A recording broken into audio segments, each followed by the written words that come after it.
mother drove me to the airport with the windows rolled down.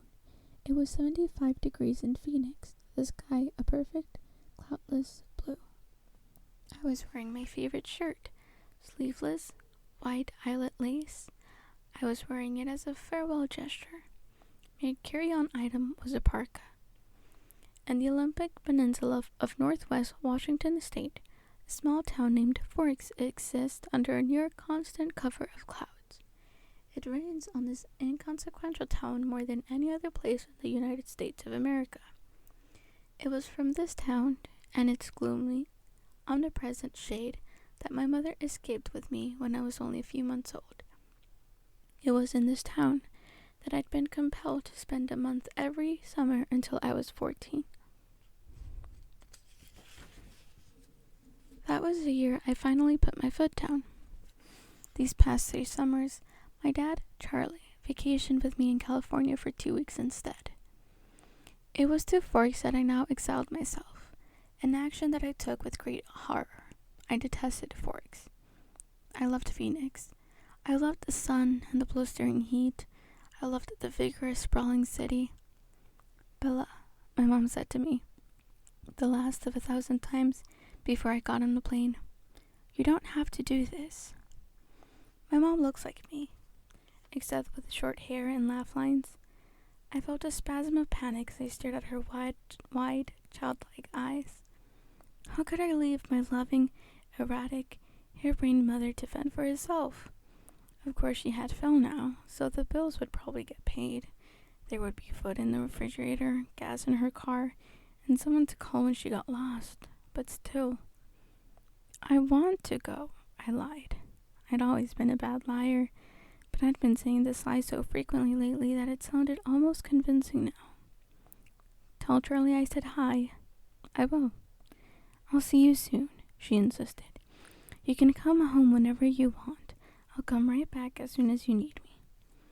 But I could see the sacrifice in her eyes behind the promise. Don't worry about me, I urged. It'll be great. I love you, Mom. She hugged me tightly for a minute, and then I got on the plane, and she was gone. It's a 4-hour flight from Phoenix to Seattle, another hour in a small plane up to Port Angeles, and then an hour drive back down to Forks. Flying doesn't bother me. The hour in the car with Charlie, though, I was a little worried about.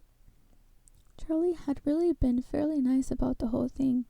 He seemed genuinely pleased that I was coming to live with him for the first time with any degree of permanence. He'd already gotten me registered for high school and was going to help me get a car. But it was sure to be awkward with Charlie. Neither of us was what anyone would call verbose, and I didn't know what there was to say regardless. I knew he was more than a little confused by my decision. Like my mother before me, I hadn't made a secret of my distaste for Forks. When I landed in Port Angeles, it was raining. I didn't see it as an omen, just unavoidable. I'd already said my goodbyes to the sun. Charlie was waiting for me with the cruiser. This I was expecting, too. Charlie is Police Chief Swan to the good people of Forks. My primary motivation behind buying a car, despite the scarcity of my funds, was that I refused to be driven around town in a car with red and blue lights on top. Nothing slows down traffic like a cop. Charlie gave me an awkward, one-armed hug when I stumbled my way off the plane. It's good to see you, Bells, he said, smiling as he automatically caught and steadied me. You haven't changed much. How's Renee? Mom's fine. It's good to see you too, Dad. I wasn't allowed to call him Charlie to his face. I had only a few bags. Most of my Arizona clothes were too permeable for Washington. My mom and I had pulled our resources to supplement my winter wardrobe, but it was still scanty. It all fit easily into the trunk of the cruiser. I found a good car for you, really cheap, he announced when we were strapped in. What kind of car? I was suspicious of the way he said, good car for you, as opposed to just good car. Well, it's a truck, actually. A Chevy. Where did you find it? Do you remember Billy Black down at La Push? La Push is the tiny Indian reservation on the coast. No. He used to go fishing with us during the summer, Charlie prompted. That would explain why I didn't remember him. I do a good job of blocking painful, unnecessary things from my memory. Same, Bella, same. That would explain... Oh, he's in a wheelchair now, Charlie continued when I didn't respond. So he can't drive anymore, and he offered to sell me his truck cheap. What year is it? I could see from his change of expression that this was a question he was hoping I wouldn't ask. Well, Billy's done a lot of work on the engine. It's only a few years old, really. I hope he didn't think so little of me as to believe I would give up that easily. When did he buy it? He bought it in 1984, I think. Did he buy it new? Well, no. I think it was new in the early 60s, or late 50s at the earliest, he admitted sheepishly. Dad, I don't really know anything about cars. I wouldn't be able to fix it if anything went wrong, and I couldn't afford a mechanic. Really, Bella, the thing runs great. They don't build them like that anymore. The thing, I thought to myself. It had possibilities, as a nickname at the very least. How cheap is cheap? After all, that was the part I couldn't compromise on. Well, honey, I kind of already bought it for you, as a homecoming gift. What a good dad. I love Charlie. What a great father. Charlie peeked sideways at me with a hopeful expression. Wow, free? You didn't need to do that, Dad. I was going to buy myself a car. I don't mind. I want you to be happy here. He was looking ahead at the road when he said this. Charlie wasn't comfortable with expressing his emotions out loud. I inherited that from him. So I was looking straight ahead as I responded. That's really nice, Dad. Thanks. I really appreciate it. No need to add that my being happy in Forks is an impossibility. He didn't need to suffer along with me, and I never looked every truck in the mouth. Or engine. Well, now you're welcome, he mumbled, embarrassed by my thanks. We exchanged a few more comments on the weather, which was wet, and that was pretty much it for conversation.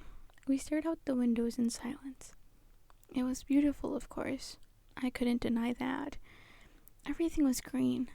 The trees, their trunks covered with moss, their branches hanging with a canopy of it, the ground covered with ferns, even the air filtered down greenly through the leaves. It was too green, an alien planet. Eventually, we made it to Charlie's. He still lived in the small 2-bedroom house that he'd bought with my mother in the early days of their marriage. Those were the only kind of days our marriage had, the early ones. There, parked on the street in front of the house that never changed, was my new to me, truck. It was a faded red color, with big rounded fenders and a bulbous cab. To my intense surprise, I loved it. I didn't know if it would run, but I could see myself in it. Plus, it was one of those solid iron affairs that never gets damaged. The kind you see at the scene of an accident, paint unscratched, surrounded by the pieces of the foreign car it had destroyed. Wow, Dad, I love it. Thanks. Now my horrific day tomorrow would be just that much less dreadful. I wouldn't be faced with the choice of either walking 2 miles in the rain to school or accepting a ride in the Jeep's cruiser. I'm glad you like it, Charlie said gruffly, embarrassed again. It took only one trip to get all my stuff upstairs. I got the west bedroom that faced out over the front yard. The room was familiar. It had belonged to me since I was born. The wooden floor, the light blue walls, the peaked ceiling, the yellowed lace curtains around the window. These were all a part of my childhood. The only changes Charlie had ever made were switching the crib for a bed and adding a desk as I grew.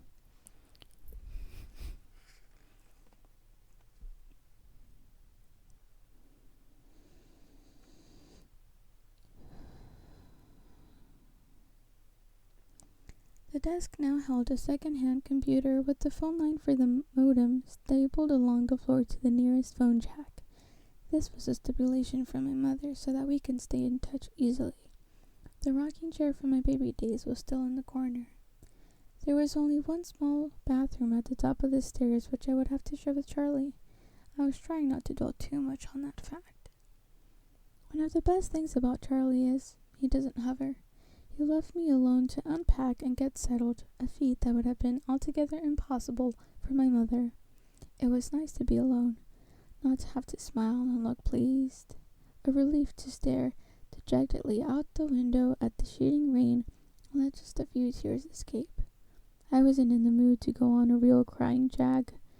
I would save that for bedtime, when I would have to think about on the coming morning. Forks High School had a frightening total of only 58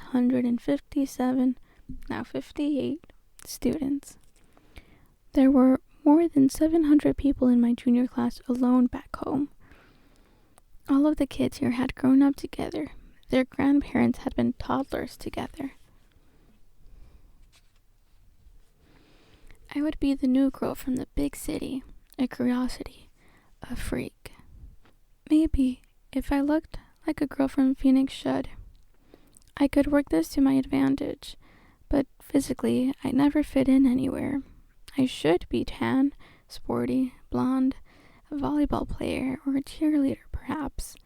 All the things that go with living in the Valley of the Sun.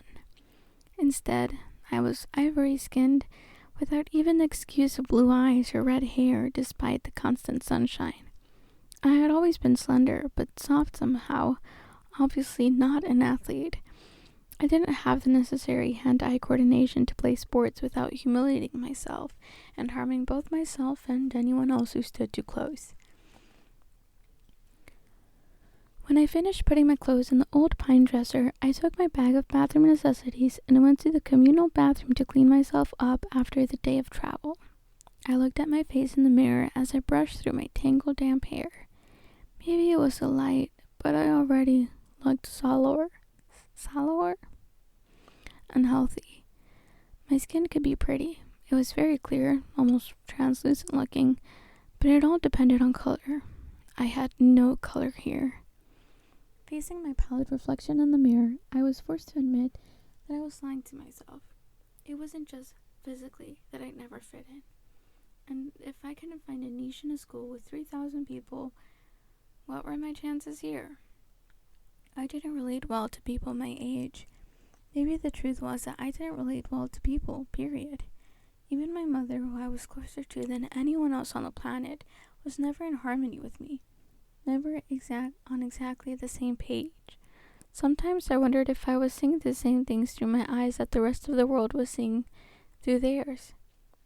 Maybe there was a glitch in my brain, because the cause didn't matter. All that mattered was the effect, and tomorrow would be just the beginning. I didn't sleep well that night, even after I was done crying. The constant whooshing of the rain, the whoosh, whoosh, whoosh, whoosh.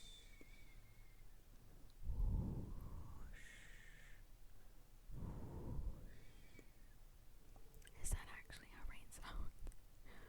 Whoosh. Yeah, maybe. I don't know. All I'm hearing is the little platter. Spatter, platter, water. What's the word I'm trying to look for? Splatter.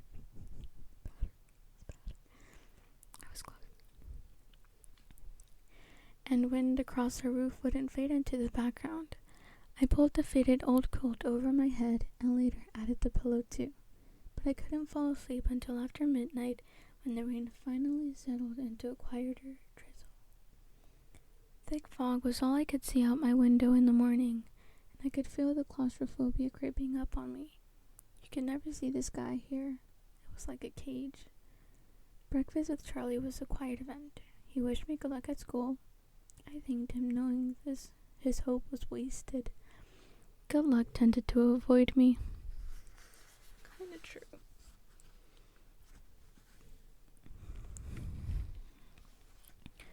Charlie left first, off to the police station that was his wife and family.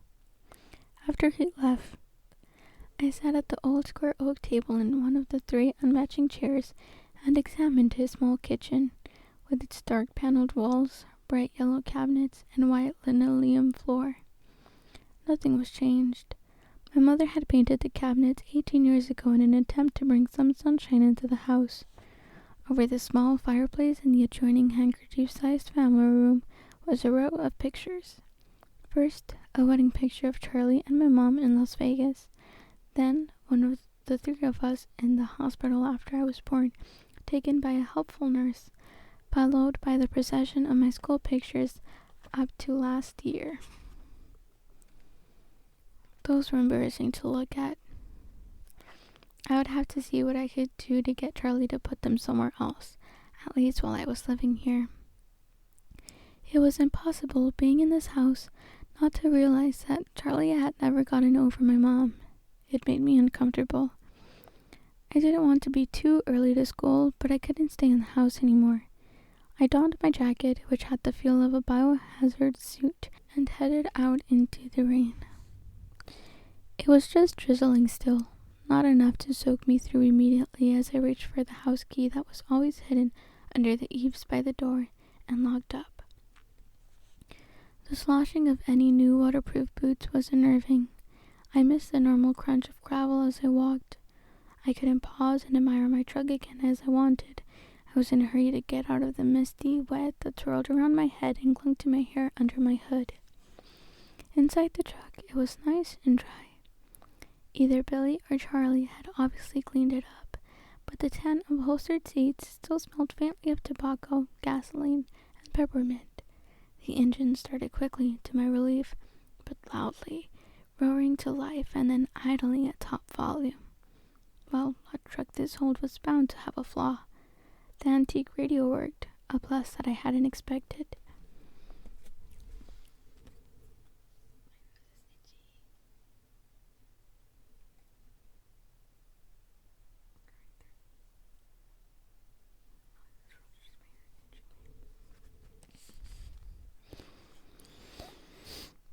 Finding the school wasn't difficult, though I'd never been there before. The school was, like most other things, just off the highway. It was not obvious though it was a school. It was not obvious that it was a school. Only the sign, which declared it to be the Forks High School, made me stop. It looked like a collection of matching houses, built with maroon-colored bricks. There were so many trees and shops I couldn't see its size at first. Where was the feel of the institution? I wondered nostalgically. Where was the chain-link fences, the metal detectors? Do schools actually have metal detectors? Do high schools actually have metal detectors? Maybe like in big cities. Then, I only went to elementary school here when I was in California, and obviously we did not have metal detectors. Maybe they will at some point.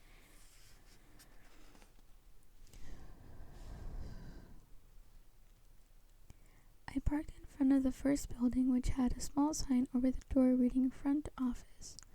No one else was parked there, so I was sure it was off limits, but I decided I would get directions inside instead of circling around in the rain like an idiot.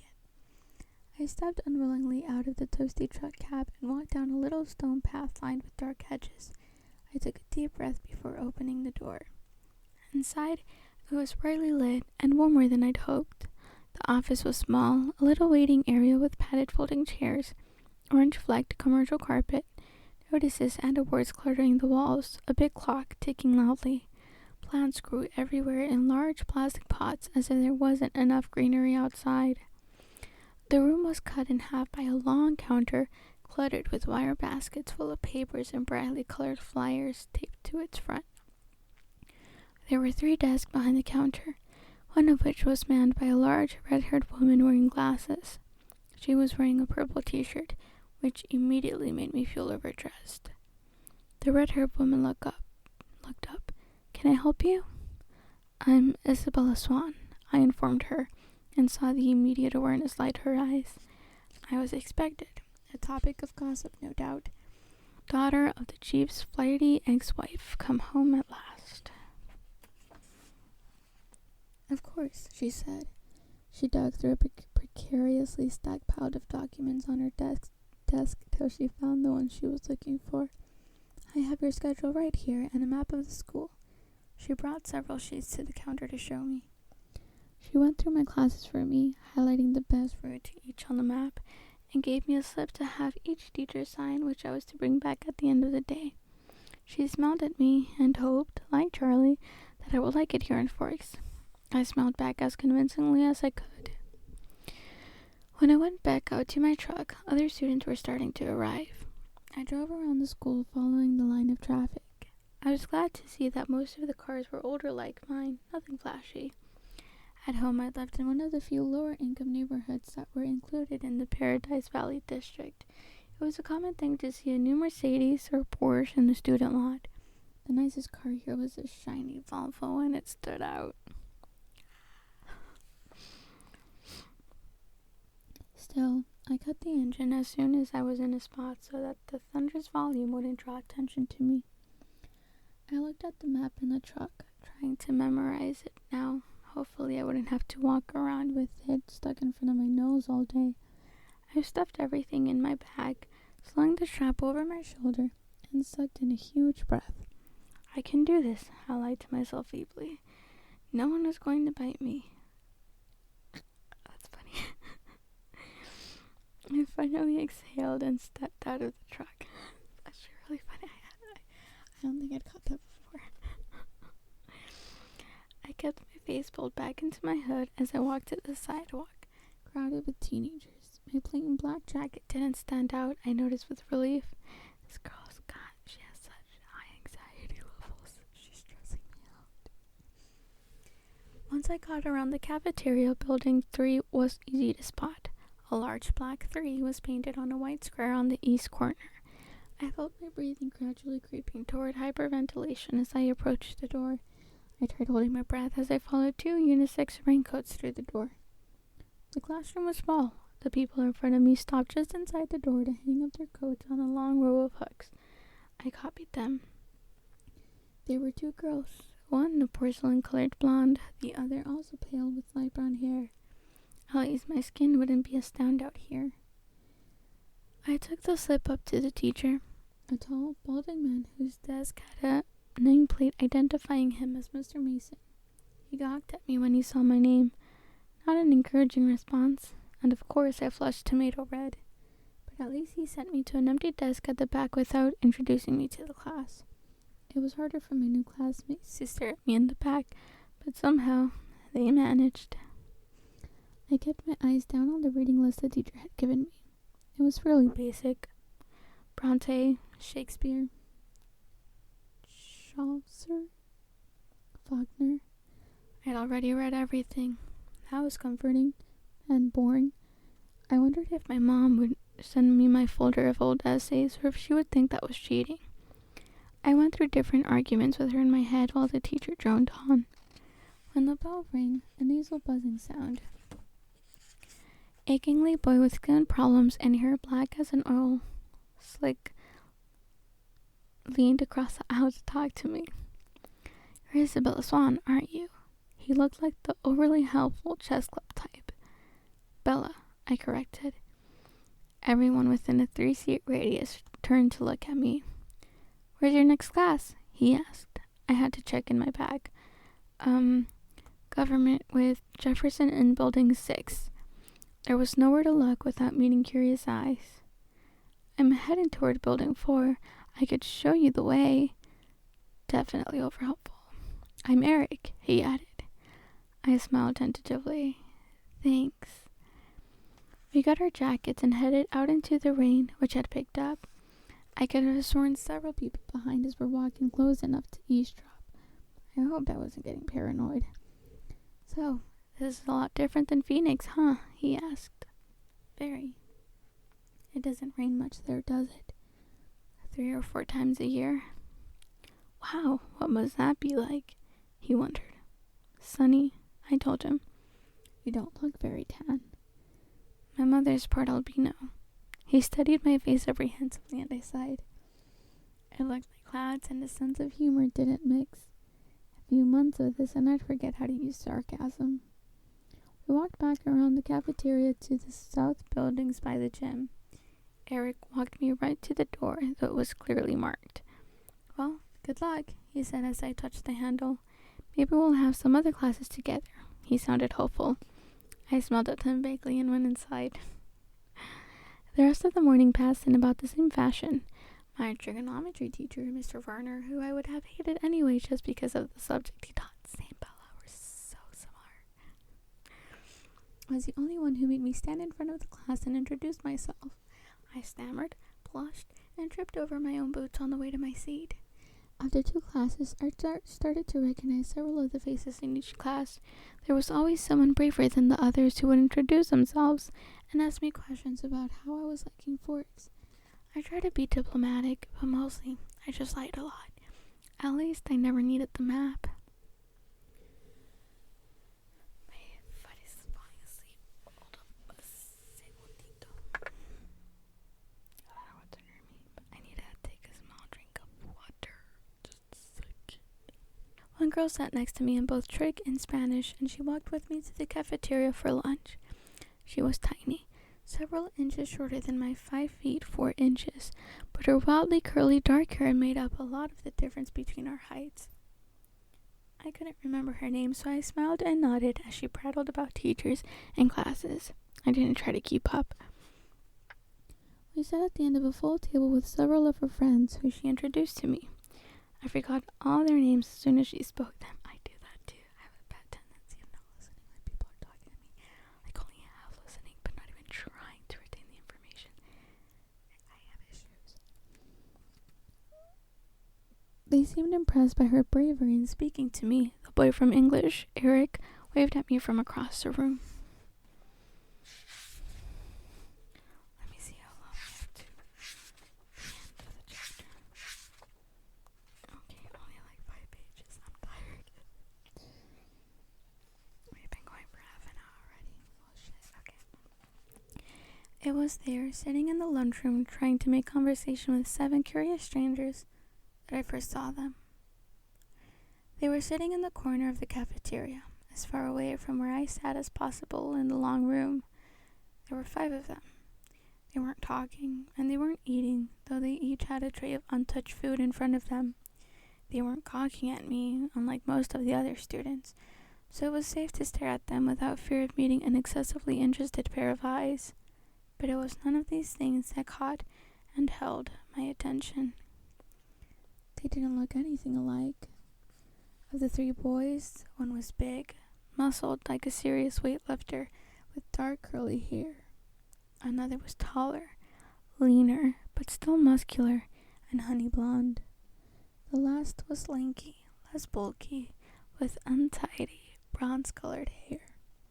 He was more boyish than the others, who looked like they could be in college or even teachers here rather than students. The girls were opposites. The tall one was statuesque. Is that a correct pronunciation? She had a beautiful figure, the kind you saw on the cover of the Sports Illustrated swimsuit issue, the kind that made every girl around her take a hit on her self-esteem just by being in the same room. Her hair was golden, gently waving to the middle of her back. The short girl was pixie-like, thin, in the extreme, with small features. Her hair was a deep black, cropped short and pointing in every direction. And yet, they were all exactly alike. Every one of them was chalky pale, the palest of all the students living in this sunless town, paler than me, the albino. Albino? I know in Spanish it's albino, but is it albino in English? They all had very dark eyes despite their range in hair tones. They also had dark shadows under those eyes, purplish, bruise-like shadows, as if they were all suffering from a sleepless night or almost done recovering from a broken nose, though their noses, all their features, were straight, perfect, angular. But all this is not why I couldn't look away. I stared because their faces, so different, so similar, were all devastatingly, inhumanly beautiful. They were faces you never expected to see except perhaps on the airbrushed pages of a fashion magazine, or painted by an old master as the face of an angel. It was hard to decide who was the most beautiful. Maybe the perfect blonde girl or the bronze-haired boy. They were all looking away from each other, away from the other students, away from anything in particular as far as I could tell. As I watched, the small girl rose with a tray, unopened soda, unbitten apple, and walked away with a quick, graceful lope that belonged on a runway. I watched, amazed at her lithe dancer step, till she dumped her tray and glided through the back door faster than I would have thought possible. My eyes started back to the others who sat unchanging. Who were they? I asked a girl from my Spanish class whose name I'd forgotten. As she looked up to see who I meant, though already knowing probably from my tone, suddenly he looked at her. The thinner one, the boyish one, the youngest perhaps. He looked at my neighbor for just a fraction of a second, and then his dark eyes flickered to mine. Fangirling. I'm keeping it chill because this is an ASMR video, but I'm fangirling inside. I love it. This does something to me, it does. He looked away quickly, more quickly than I could, though in a flush of embarrassment I dropped my eyes at once. In that brief flash of a glance, his face held nothing of interest. It was as if she had called his name, and he looked up in an involuntary response, already having decided not to answer. My neighbor giggled in embarrassment, looking at the table like I did. That's Edward and Emmett Cullen, and Rosalie and Jasper Hale. The one who left was Alice Cullen. They all lived together with Dr. Cullen and his wife. She said this under her breath. I glanced sideways at the beautiful boy who was looking at his tray now, picking a bagel to pieces with long, pale fingers. His mouth was moving very quickly, his perfect lips barely opening. The other three still looked away, and yet I felt he was speaking quietly to them. Strange, unpopular names, I thought. At least back then, they probably, I'm pretty sure they spiked in popularity with this series. I'd like to look it up just out of curiosity. The kinds of names grandparents had, but maybe that was in vogue here? Huh. Small town names? I finally remembered that my neighbor was called Jessica, a perfectly common name. There were 2 girls named Jessica in my history class back home. They are very nice looking. I struggled with a conspicuous understatement. Yes, Jessica agreed with another giggle. They were all together, though. Emmett and Rosalie, and Jasper and Alice, and they lived together. Her voice held the shock and condemnation of the small town, I thought critically. But if I was being honest, I had to admit that even in Phoenix it would cause gossip. Which ones are the Cullens? I asked. They don't look related. Oh, they're not. Dr. Cullen is really young, in his 20s or early 30s. They're all adopted. The Hales are brother and sister, twins, the Blondes, and their foster children. They look a little old for foster children. They are now. Jasper and Rosalie are both 18, but they've been with Mrs. Cullen since they were 8. She's their aunt or something like that. That's really kind of nice for them to take care of all those kids like that when they're so young and everything. I guess so, Jessica admitted reluctantly, and I got the impression that she didn't like the doctor and his wife for some reason. With the glances she was throwing at their adopted children, I would presume the reason was jealousy. I think that Mrs. Cullen can't have kids, though, she added as if that lessened their kindness. Throughout all this conversation, my eyes flickered again and again to the table where the strange family sat. They continued to look at the walls and not eat. Have they always lived in Forks? I asked. Surely I would have noticed them on one of my summers here. No, she said, in a voice that implied it should be obvious even to a new arrival like me. They just moved down 2 years ago from somewhere in Alaska. I felt a surge of pity and relief. Pity because, as beautiful as they were outsiders, clearly not accepted. Relieved that I wasn't the only newcomer here, and certainly not the most interesting by any standard. As I examined them, the youngest one of the Cullens looked up and met my gaze, this time with evident curiosity in his expression. As I looked swiftly away, it seemed to me that his glance held some kind of unmet expectation. "Which one is the boy with reddish-brown hair?" I asked. I'd asked too. I peeked at him from the corner of my eye, and he was still staring at me, but not gawking like the other students had today. He had a slightly frustrated expression. I looked down again. "That's Edward. He's gorgeous, of course, but don't waste your time. He doesn't date. Apparently none of the girls here are good looking enough for him." She sniffed, a clear case of sour grapes. I wondered when he'd turn her down. I admire anyone who would actually try to approach them, because they're obviously unapproachable, and out of everyone's leagues, also they're like vampires. I bite my lip to hide my smile, and I glanced at him again. His face was turned away, but I thought his cheek appeared lifted, as if he were smiling too. After a few more minutes, the four of them left the table together. They all were noticeably graceful, even the big, brawny one. It was unsettling to watch. The one named Edward didn't look at me again. I sat at the table with Jessica and her friends longer than I would have if I'd been sitting alone. I was anxious not to be late for class on my first day. One of my new acquaintances, who considerably reminded me that her name was Angela, had biology 2 with me the next hour. We walked to class together in silence. She was shy too. When we entered the classroom, Angela went to sit at a black-topped lab table exactly like the ones I was used to. She already had a neighbor. In fact, all the tables were filled but one. Next to the center aisle, I recognized Edward Cullen by his unusual hair, sitting next to the single open seat.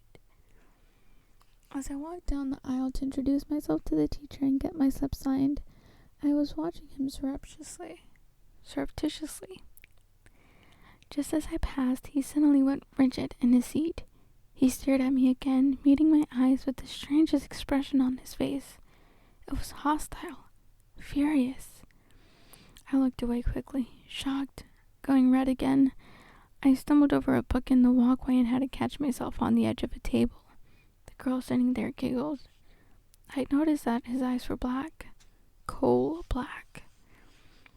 Mr. Banner signed my slip and handed me a book with no nonsense about introductions. I could tell we were going to get along. Of course, he had no choice but to send me to the one open seat in the middle of the room.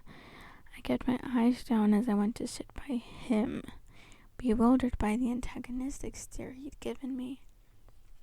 I didn't look up as I set my book on the table and took my seat, but I saw his posture change from the corner of my eye.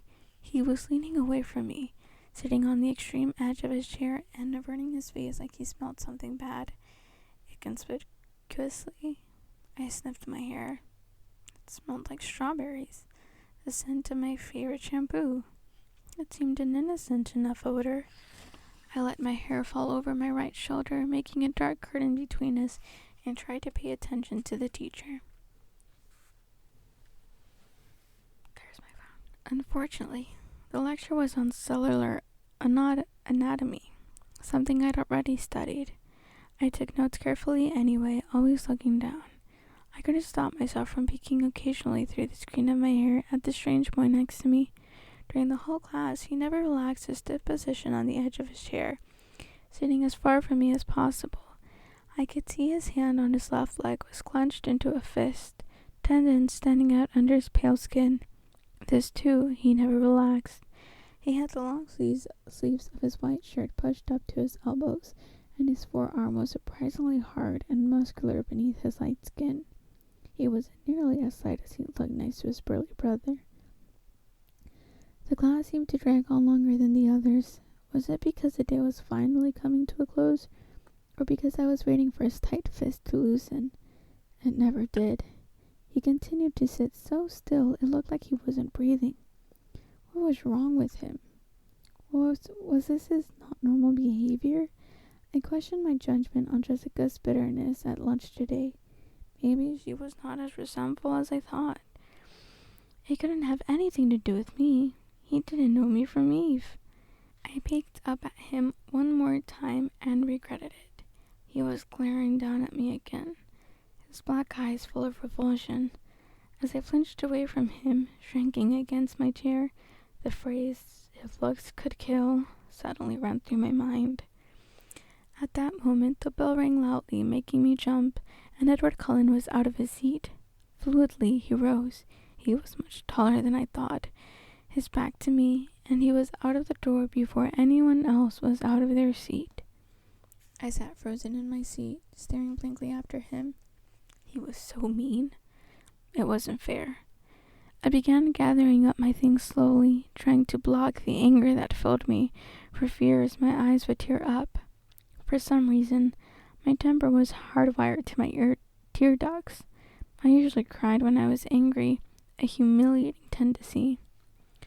"Aren't you Isabella Swan?" a male voice asked. I looked up to see a cute, baby-faced boy, his pale blonde hair carefully gelled into orderly spikes, smiling at me in a friendly way. He obviously didn't think I smelled bad. "Bella," I corrected him with a smile. "I'm Mike." "Hi, Mike. Do you need any help finding your next class?" "I'm headed to the gym, actually. I think I can find it." "That's my next class, too." He seemed thrilled, though it wasn't that big of a coincidence in a school this small. We walked to class together. He was a chatterer. He supplied most of the conversation, which made it easy for me. He lived in California till he was 10, so he knew how I felt about the sun. It turned out he was in my English class also. He was the nicest person I'd met today.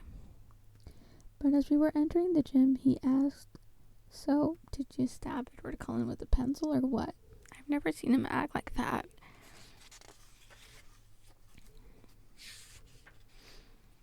I cringed. So I wasn't the only one who had noticed. And apparently that wasn't Edward Cullen's usual behavior. I decided to play dumb. "Was that the boy I sat next to in biology?" I asked artlessly. Yes, he said. He looked like he was in pain or something." "Ah, you're so observant." "I don't know," I responded. I never spoke to him. "You don't know." "He's a weird guy." Mike lingered by me instead of heading to the dressing room. "If I were lucky enough to sit by you, I would have talked to you." Mike with the flirting. Stop. I smiled at him before walking through the girls' locker room door.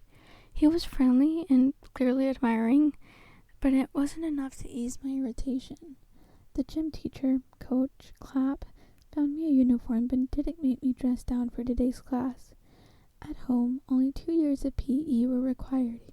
Here, PE was mandatory all 4 years. Forex was literally my personal hell on earth.